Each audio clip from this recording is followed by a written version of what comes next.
धर्म इस संपूर्ण सृष्टि के इतिहास में सबसे प्राचीन धर्म और इसी धर्म का मूल सिद्धांत है कर्म सिद्धांत, जिसका वर्णन हिंदू धर्म के कई ग्रंथों और पुराणों में किया गया है।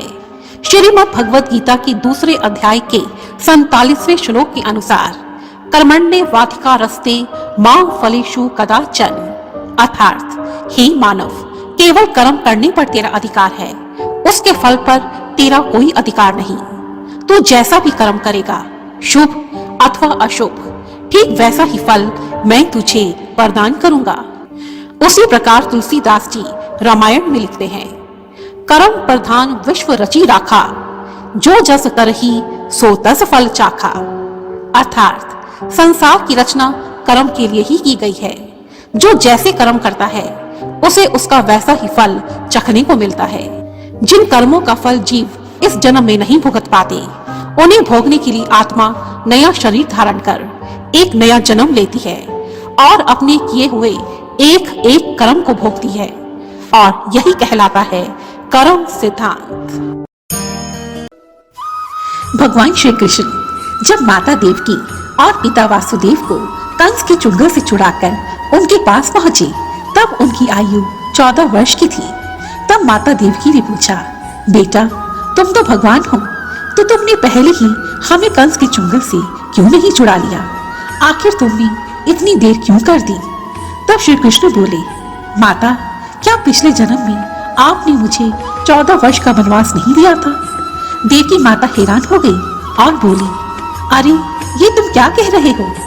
श्री कृष्ण बोले, हे माता, पिछले जन्म में मैं राम था और आप थी माता कैकेयी, और आप ही ने माता मुझे 14 वर्ष का वनवास दिया था, और माँ, कर्म फल से तो आज तक कोई नहीं बच पाया। इसलिए हे माते, इस जन्म में आपको 14 वर्ष तक पुत्र वियोग का दुख सहना पड़ा।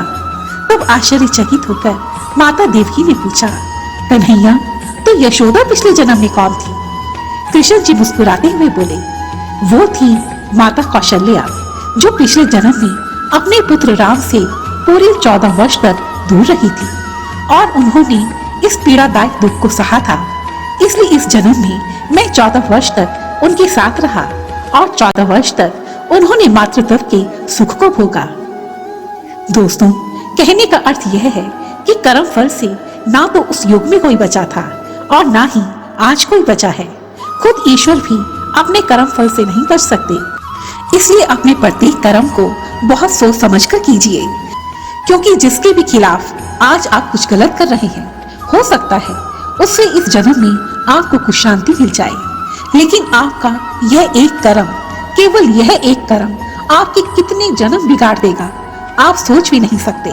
और यही कहलाता है कर्म सिद्धांत, अर्थात लॉ ऑफ कर्मा।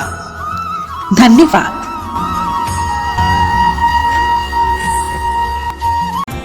और यदि आपको यह वीडियो पसंद आई है तो प्लीज मुझे कमेंट सेक्शन में जरूर लिखें, और मेरी ऐसी ही दूसरी वीडियोस को देखने के लिए रेड कलर के बटन को प्रेस कर मेरे इस चैनल को सब्सक्राइब करें, और साथ ही बेल आइकन को भी जरूर दबाएं, ताकि मेरी आने वाली सभी वीडियोस की नोटिफिकेशंस आपको टाइम पर मिलती रहे।